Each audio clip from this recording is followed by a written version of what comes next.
Alright, y'all. What's good, YouTube? Trizzy Gang in the hood. Trizzy Gang was good, family. Did switch up my intro a little bit. Y'all gotta get used to it because that's what it's gonna be. You know what I'm saying? We got the disturbing world of amusement park deaths.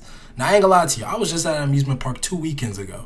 2 weekends ago, I was just there. I'm not gonna lie to y'all. Amusement parks and roller coasters, y'all, I'm just gonna be real. As much as they are scary, and I'm gonna be real, I do think about the fact that, like, you never know when it's gonna be your last time on this earth riding one of those things. It's one of those things that when I get on, I just like to not think about. I just don't think about those things. I'm like, you know what, if God forbid, if I'm gonna go out on this ride, I'm gonna go out on this ride. You know what I'm saying? Like, I'm gonna go out at least being happy. You feel me? But, hey, trust me, I do be thinking about them roller coasters. I'm going to get to a certain age, y'all. I'm only 22 right now. I'm going to get to a certain age where I just don't do them no more. I'm going to be real. When I have children on this earth one day, I will be getting on them baby rides with them. But that's all you're going to see me do. I'm going to say when I hit like 27, I'm going to stop getting on roller coasters, y'all. Because at that point, I ain't going to lie. Like, hey, listen, I want my life. You know what I'm saying? Like, I ain't young. I'm still young, living a little reckless. You feel me?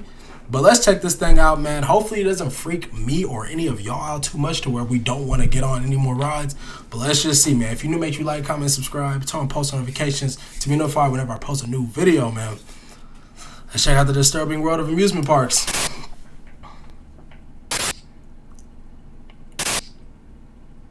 Okay. Some common fears that people hold involve heights, high speeds, or giant hulking death trap machinery.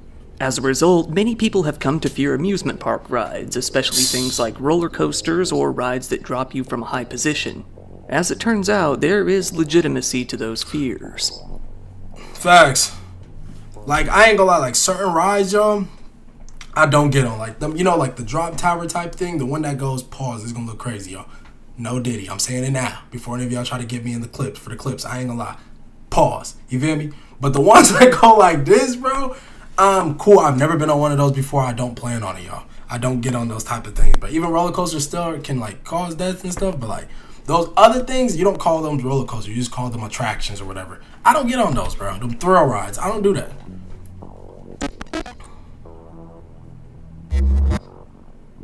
While amusement park accidents don't happen very often at all in the grand scheme of things, they can result in some of the most gruesome deaths possible. The human body simply can't stand up to the monstrous machinery used in many of these amusement park and carnival rides. If the slightest thing goes wrong, the results can be pretty grisly, whether it's people ignoring the rules, the rides breaking down, operator incompetence, or simply a freak accident. Every year, there are roughly around 30,000 amusement park-related injuries. He kind of does a lot of pauses. I ain't gonna lie, like in his talking, I gotta add this to like 1 point. Yeah. These could be from the rides or just from the features in the park in general. Deadly incidents are much more rare, with only a small amount of them having occurred in recent memory. In the past, there were many prominent theme park accidents, but in this era of safety and regulation, you would hope that number would dwindle to zero. It has been said that you have more of a chance of being eaten by a shark, hit by lightning, or dying in a plane crash than dying in an amusement park. Some experts, like Jacob Wall, the president and CEO of the Global Association for the Attractions Industry, say that the chances of injury are going down every year. Some others place the odds of dying at 1 in 16 million. However, that number is not zero. First off, let's look at the Schlitterbahn Water Park in Kansas City, Kansas. We got a water park? At Schlitterbahn, they had spent some years putting together a large new ride. They first came up with the idea in 2012 in what they called, quote, a spur-of-the-moment bid to impress producers of the Travel Channel's Extreme Water Park series. This ride would be one thing called verrückt, the German word for insane, and insane it was. It was a 168-foot tall water slide. The thing was so huge that you would have to climb up 264 steps just to make it to the top. It was soon certified as being the world's tallest water slide in the Guinness World Records. The problem is, the slide was designed in part by the co-owners of the Schlitterbahn, Wayne Henry and John Schuley, neither of which had any technical skills relevant to either creating rides or making sure they were built in a safe way. The park's director of operations, Tyler Austin Miles, did what he could to help in building the slide as well. In this ride, park patrons would ride together in a multi-person raft. Given that each raft had to have a certain number of people to disperse the weight between them, many people would end up getting put into a raft with people they didn't know. One day in August of 2016, a man named Scott Schwab, who served as a member of the Kansas House of Representatives, heard some interesting news. On the 7th, the park would be holding what they called Elected Officials Day. On that day, people like Scott, along with their families, would get to go to the park for free. Two of Scott's kids, Caleb and Nathan, decided that they wanted to try out the verrückt ride. Given the weight requirements of the raft, the two brothers ended up getting split up with other teams in order to get the best balance. And you getting split up, man. I'm good. I ain't gonna lie. Once I hear that, I'm like, it's cool. We can walk down these 200-something steps again. It's straight. It is what it is. You feel me? What if it was one of those things where when you go up that autumn steps, you can't go down. You have to go on this ride. I ain't gonna lie to you, bro. I'm not doing it, bro. I'm gonna just wait, bro. I'm gonna just wait till the park closes, bro. Then I'm going down with y'all. No way y'all going down this ride. I'm not doing it, bro. I'm not gonna lie to you, bro. Ethan hopped onto the first raft, having a good time and safely making his way down to the bottom of the slide. He walked over to the side of the ride and looked up so that he could see his brother coming down. Caleb was a bit nervous about going, but his father, Scott, told him, "Look at me, brothers stick together." Caleb responded with, "I know, Dad." That would be the last time that Scott would speak to his son ever again.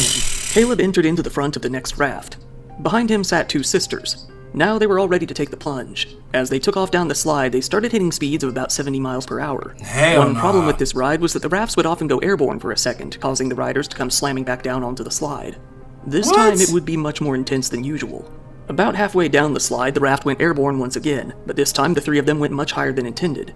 Over that section of the slide was a net with arch-shaped metal bars holding it up. Caleb was launched upwards into the netting. One of the metal poles struck him directly in the neck, sending his head and his body flying in two different directions. The two other women were injured as well, suffering multiple fractures to their faces. To his horror, Caleb's younger brother, Nathan, had seen the whole thing happen from below. Oh my gosh. No, bro. No. That is tragic. Yo, that is tragic. So you mean to tell me Buddy went like these up in the air, his neck hit that metal bar. Y'all saw that metal bar at the top. Body split apart, decapitated. Man, no, bro. Like, it's stuff like that I wouldn't even attempt to get on, bro, at a water park. I'm not getting on stuff like that, y'all. I don't even think I've been on any type of ride like that at a water park, bro. I've only been on like a slide, bro. A regular slide, you know what I'm saying? With the tube that like you just get in, you know what I'm saying? Nothing where I'm gonna be lifted off because of the speed. I'm not doing nothing like that, bro. Nah, that's crazy. And that's low-key just bad, like, building of the ride. You know what I'm saying? Like, it should be a thing where it... Nah, that's Running crazy. towards his mom, frantically screaming, "He flew from the Viruct! He flew from the Viruct!" One witness to the incident, a man named Esteban Castaneda, described how things looked after the accident. He said that, at first, he heard a few loud booms coming from the slide. Then he saw the raft come down. After, a body came with it. Not seeing a face, he thought that the person might have their head underwater and might need help. He rushed in to see what he could do, but a lifeguard stopped him. Without going into detail, the lifeguard said, "There is nothing you could do to help him." It was at this point that Esteban noticed that the body no longer had a head. Wow. Esteban already had a bad feeling that day. He had ridden the slide earlier in the day with his 14-year-old niece. That girl had said that the Velcro on her safety belt came off in the middle of the ride. Anything could have happened. Ambulances and the police were on the scene shortly after. The Schlitterbahn water park came to close down for the next 3 days. Even when it reopened, the Viruct stayed closed for an investigation. At first, the investigators weren't exactly sure what had caused Caleb's death. It seemed to be nothing more than a freak accident at first, something nobody could have predicted. However, as they continued interviewing park staff and patrons, they came to hear the truth. In a later interview, one lifeguard stated, "I told my friends and family it was only a matter of time until someone died on the Viruct. An examination of the slide guaranteed that rafts would occasionally go airborne in a manner that could severely injure or kill the occupants." It came to be clear that the park's director of operations, Tyler Austin Miles, had covered up multiple different reports of injuries on the ride. At least 13 other people had suffered from injuries on the slide, most of them reporting facial injuries, concussions, swollen black eyes, and herniated discs from the intensity. Look at the ride, y'all. Even though many people had expressed serious concerns about the ride's safety, Tyler decided to ignore them. It wasn't long after that Jeff Henry, John Shuley, and the general contractor who worked on the slide, Henry & Sons Construction Company, were charged with second-degree murder. Tyler, the operations manager, was also hit with a charge of manslaughter due to his previous cover-ups. Jeff and John came to admit that they had next to zero experience in engineering and used what they called crude trial and error in coming up with a ride. John stated in court, "If we actually knew how to do this and it could be done that easily, it wouldn't be that spectacular." With that, many people came to assume that these men would see some serious jail time. You need to. Scott Schwab and his wife came to sue the Schlitterbahn water park, as well as a few other relevant companies. They ended up settling for $20 million after their son's death. They put $20 million ain't enough, man. I ain't gonna lie. No type of money could bring my son back, y'all. Like, I would forever be devastated for the rest of my life. I wouldn't even know how to live life, y'all. But, bro, $20 million is not enough, bro. Hell nah, man. $20 million, bro? Nigga, make that 100. Make that 100 and okay, bro. I'll leave you alone. But $20 million, bro, I still gotta put these on you, bro. most of the money into a scholarship in Caleb's name called Can I Go Play, which was the phrase that they most often heard from their son. The scholarship aimed to, quote, help kids who are willing to work hard and dedicate themselves to the money into a scholarship in Caleb's name. Ended up settling for $20 million after their son's death. They put most of the money into a scholarship in Caleb's name called Can I Go Play, which was the phrase that they most often heard from their son. The scholarship aimed to, quote, help kids who are willing to work hard and dedicate themselves to the discipline of getting better at whatever sport they love, be able to pursue that passion without being held back by money. Given that Scott was a state representative in Kansas, it gave him the unique opportunity to create some legislation that would put stronger regulations at amusement parks. Eventually, the legislature voted in favor of a new law that made it so amusement parks were required to have their rides inspected by a certified inspector of a national board, and either a verified engineer with 2 years of experience with park rides, or someone with 5 years of experience in the industry. Parks would also be legally required to report any injuries that occurred on their property. To the disappointment of many, the judge overseeing the case came to drop all of the charges against Jeff Henry, John Shuley, and Tyler Miles. The Travel Channel had aired a documentary about the ride, one that was fairly dramatized. He said that this constituted prejudicial evidence. Bro, dropped it? He also said that they hadn't actually broken any ride safety laws because the state of Kansas was so lax on them at the time that there were nearly zero laws in place. In the end, all of them got to walk free. Wow. No, that's crazy. Next, we're looking into the Orlando Freefall in Orlando, Florida. This case took place on March 24th, 2022. 14-year-old Tyree Sampson and his family... Yeah. I heard about this one. This is the one that I said, like, yo, this ride I would never get on. I still have not gotten on it to this day, bro. I go to, like, bro, yo, I live in Ohio, man. I go to Cedar Point, like, every summer, y'all. Every summer. I just went 2 weeks ago. You know what I'm saying? Did I go last year? Last year, yeah, I did go. I go every summer, y'all. That ride is there every summer. I don't look at that ride, bro. I don't even look at the line, bro. Like, I don't get on that. We're visiting Florida especially ever since this guy. They all came to attend the Icon Park together. This was when Tyree decided that he wanted to ride the Freefall. The Freefall was one of those lift and drop type rides. The passengers would be raised about 400 feet into the air, the seats would tilt forward at about 30 degrees, and then the ride would drop in a freefall that could reach 4 Gs. Then, when the ride was about 100 feet off the ground, it would hit the brakes. Tyree weighed 383 pounds at 14 years old. This was far above the 285-pound weight limit for one of the seats.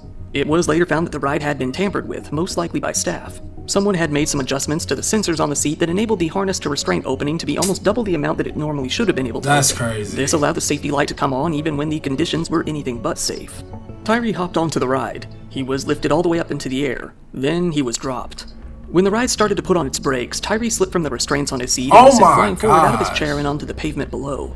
Everyone started to panic as other passengers on the ride demanded to be let out. Immediately, someone who appeared to be a supervisor started asking employees who had been securing the ride. As it turned out, the park attendants weren't ever instructed on the weight requirements or on how to properly place patrons into the seats. All they were told was that if the safety light was on, they were good to go. The attendant on that particular day had only been doing the job for 3 days. Tyree didn't survive this fall. The autopsy said that he had died from blunt force trauma. The Sampson family decided to sue the owner of the ride, the manufacturer, and the landlord of the park for failing to warn Tyree that his size could be a risk and for failing to provide working restraints. It wasn't too long before the family came to reach a settlement with Icon Park and Slingshot, the ride's operator. The amount they settled for is unknown. A few years later, they finally came to win in their lawsuit against Funtime, the Austrian manufacturer of the ride. The trial only lasted 1 day, given that nobody from Funtime actually appeared in court to defend themselves. It was decided that Funtime would pay a whopping $155 million to each of Tyree's parents. The family... Like I said, none of this money is enough to bring back your loved one, but man, 150 M's for each of you? For each of you is crazy. That's crazy. That's an NBA superstar contract, y'all. Crazy. His lawyer said, "The jury's decision confirms what we have long argued. Tyree's death was the result of blatant negligence and a failure to prioritize safety over profits. The ride's manufacturers neglected their duty to protect passengers, and this outcome ensures that they face the consequences." You gotta shut down the park. It was decided that the ride would be taken down entirely. However, Tyree's mom said that it was a bit of a bittersweet feeling. She said, "The ride is coming down, and I'm thankful for that, but my son's not coming back." Yeah. That one's sad. Now, let's take a look at the Fujin Raijin 2 in Osaka. Expo Land was an amusement park that had been alive and thriving in Osaka for 30 years by the time of this story. The park was built in 1970 and covered a fairly large portion of land. It had been one of the most popular parks in Japan among thrill seekers. Over 20 years after the park originally opened, they came up with a new ride, that being a roller coaster that they would call the Fujin Raijin 2. It was a 6-car standing roller coaster that was over 1 kilometer in length. They would hit speeds of about 120 kilometers per hour while twisting, turning, and spinning around. The ride continued to operate for about 15 years and was a massive success. However, in 2007, that ride would change the future of the park with a single gruesome incident. It was May 5th, the Children's Day holiday in Japan, and the park was full of people. The Fujin Raijin 2 could carry up to 24 people in the standing position. That's low-key a dope ride, though. I ain't gonna lie, standing roller coaster like that. That's my first time ever hearing about a roller coaster like that. That's low-key fire, though. I ain't gonna lie. Like, I'm trying to think about the feeling of you standing.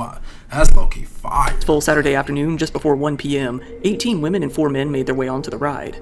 One of the riders was a 19-year-old university student named Yoshino Kagawara. Another was her friend, 20-year-old Sayuri Furukawa, who stood behind her. The ride proceeded as normal for the first half of the course. Then, after they passed the halfway point, the passengers were about to make their way past an emergency walkway with a handrail. That's when an axle broke loose on the side of Yoshino's car. This sent the ride tilting to the left at about 90 degrees. Yoshino's head came to strike that very guardrail, and it was dragged and grinded against that rail for the next 275 meters. What?! Her friend, Sayuri, who was behind her, suffered serious injuries herself. In addition, 18 of the other riders suffered some more minor injuries. The riders were left stuck in their seats with the gruesome scene next to them as park operators called for an ambulance. Eventually, firefighters and EMTs were able to make their way up to where the accident had occurred with a ladder. They put a tarp over Yoshino's body while they escorted the other passengers to safety, including Sayuri, who was going to need to be hospitalized. Unfortunately, when the Japanese media first showed some images of Yoshino, they inexplicably used pictures of her from middle school, photos from nearly 10 years ago when she was much heavier.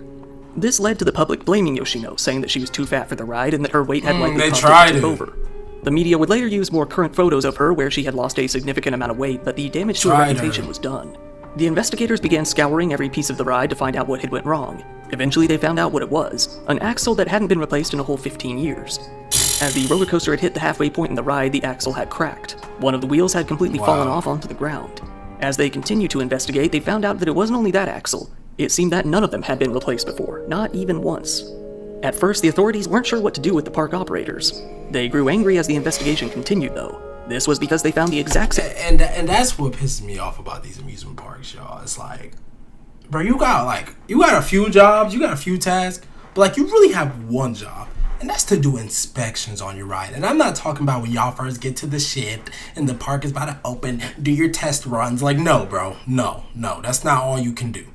You know what I'm saying? Like, y'all, I don't know, they need to find some type of way to let people go up there and look at certain things, bro. Like on the tracks, even in the little like cave place where you actually get on the ride, bro. Like, actually inspect shit, bro. Stop being lazy. I know, like, the lines gotta go quicker and stuff, but, like... With the park operators. They grew angry as the investigation continued, though. This was because they found the exact same problems with other rides in the park. 3 of the park employees in charge of this kind of thing were hit with charges of professional negligence resulting in death and injury. A year after the accident, they came to plead guilty. They admitted to postponing the mandatory inspections required by law. They even admitted to submitting forged safety reports after they had noticed visible cracks on the axle. As a result, they were hit with even more charges related to the forgeries. They were found guilty in all of the charges against them. Several of the victims came to sue the park as well, all of them reaching settlements that haven't been detailed. When the park reopened after all the legal trouble was over, barely anyone came back. A park spokesman told the Japan Times, "We couldn't regain the people's trust." They were having a very hard time securing any corporate sponsors as well. As a result, less than 2 years later, the park ended up closing for good. After the roller coaster was torn down, the park looked pretty empty. This led to a lot of urban explorers coming out to the ruins of the park to walk around, take it all in, and get some photos. On October 19th, 2015, a new park called Lalaport Expo City opened on the old Expo Land grounds. Rather than the more extreme thrills that the previous park used to host, this one is much more mellow. Now it simply hosts a large Ferris wheel as well as a lot of retail shops and entertainment. It's like a mall? It's more of a mall than a park. Okay. Dang, they destroyed the whole thing. That's crazy. Next up, let's take a look at the Texas Giant at the Dallas Six Flags in Texas. Here we have the story of a 52-year-old mother named Rosa Ayala Gaona Esparza. She had been attending Six Flags with a couple of her kids. They set their sights on a large roller coaster, the Texas Giant. The Texas Giant is a large steel roller coaster known for a few very steep drops that people have come to enjoy. Each train consists of 6 cars with the riders put into rows of 2. They're held down by both a lap bar and a seatbelt. It was July 19th, 2013. And I'm gonna be real, y'all, it's them lap bar, like, rides that I don't like. Like, my favorite rides when it comes to roller coasters are the ones that, like, over your shoulder. You know what I'm saying? The ones that literally go like this, where it's like, okay, the belt has to literally fuck up for me to die. You know what I'm saying? Something like that. But them bar ones that come down to your hip, no, bro, I'm not messing with that. I'm not messing with that. But there's one ride, as to your point, that I actually get on that has that bar thing at the bottom. That's the only one I'll get on, though. You know what I'm saying? That's because that shit just too fun. You know what I'm saying? Like, I'm going to be real. I'm going to be honest. But other than that, bro, I do not mess with the bar thing. I'm not going to hold you, bro. I need the things to go over my head and over my shoulders. No cap. They're held down by both a lap bar and a seatbelt. It was July 19th, 2013. When Rosa and her family made their way up to the ride, they were seen by onlookers, talking and laughing as they waited in line. Eventually, it was their turn to enter into the roller coaster. They all got strapped into their seats, and moments later, the roller coaster took off. The train made its way up the first hill. That's when the other passengers on the ride noticed that Rosa's legs were up in the air. It seemed that she hadn't been fastened in properly. Oh, her daughter no! turned around to see her mom's legs up in the air as she was nearly completely upside down in the seat. As the roller coaster made its way to the top of the hill, the other passengers were frantically trying to secure Rosa in her seat with the limited range of motion they had. Man. By the time the train began its steep descent, it was too late for them to help. Rosa was sent flying from her seat in the third row and fell forward about 75 feet before hitting a large metal beam. She was cut almost entirely in half. Her body fell onto the roof of the honky-tonk tunnel. The fall was so violent that pieces of her tissue were found in a 75-foot radius all around where she landed. Sheesh! It took the firefighters about an hour to actually find her body. When they did, they said that they found her partially wrapped around a support beam, saying that her lower body was lying on top of the roof while her upper body was hanging off of it. The investigators quickly began questioning witnesses, 17 of them in total. One of them was the operator of the roller coaster, who said that it seemed Rosa's restraint wasn't all the way down on her thigh, but the computer was registering it as being locked in. The ride was closed for several days after the incident, but it reopened relatively quickly. Rosa's own kids had to witness her fall. Even worse, they had to wait for the ride to end before they could get out. As soon as the ride ended, her son was screaming to be let out from his seat. Her daughter screamed, "We need to get my mom." Her son had to be held back from running onto the tracks himself. It was only when he began to shout, "She fell," before the onlookers started to realize what was happening. When it came to legal repercussions for the park, it was found that no federal agency elected amusement parks at the time. So, a year after the tragedy, Rosa's family filed a lawsuit against the park seeking $1 million in damages. $1 million? Six Flags fought them every step of the way, denying the allegations of neglect on their part. In November of 2014, the family finally came to reach a settlement with the German company. Here's my thing, right? My whole thing is, rides usually, once you put your own bar down or your thing over you, they come over and like will pull that shit to make sure it's actually good. That's the least they do. So them trying to sue y'all, bro, did y'all actually make sure you did that though? Because now listen, if y'all did that and everything still came up, what can you do? At that point, I probably would say she probably size-wise wasn't supposed to be on that ride. Because I ain't gonna lie, them lap bar things, I ain't gonna lie, you do have to be a certain weight to be getting on that though. For that thing to feel secure on you and you're not uncomfortable or you feel actually kind of safe, I ain't gonna lie, you kind of have to have a smaller physique. I'm gonna just be real. I'm gonna be honest, y'all. You know what I mean? I have thunder thighs, y'all. I'm gonna be real. I have thunder thighs. I have some big ass thighs. You know what I'm saying? Sometimes when I'm on them rides where the bars comes down to your thigh, bro, them just be feeling uncomfortable. But it's because my thigh's big. So I'm already trying to imagine if somebody's actually kind of on the bigger side. They probably thought it was down, but it really wasn't. They probably didn't even want to hurt her by like pushing it down more. It's like, man. Who had designed the ride. Once again, thank you for watching my video. If you found it interesting, please give it a like. Man, shout out to him, bro, for the commentary on this. But now this is crazy, y'all. Like I said, these are all the things that I already know about rides, and that's why I said I'm gonna get to a certain age where I just don't do it no more, y'all. Like right now, I like it. It's cool. I get the thrill out of it. I'm young, but like at the same time, man, this shit, bro, it's a mental, bro. You really gotta be like telling yourself, bro, this could be my last time ever, bro. My last time ever. That's why I only go on roller coasters once a year, bro, and it's the summer. I don't really go multiple times in a year to a Six Flags or whatever the case is. So this shit was sad, though. I'm not gonna lie, man. Rest in peace to all the people who lost their lives on this, bro, because, man, that's a tough way to go.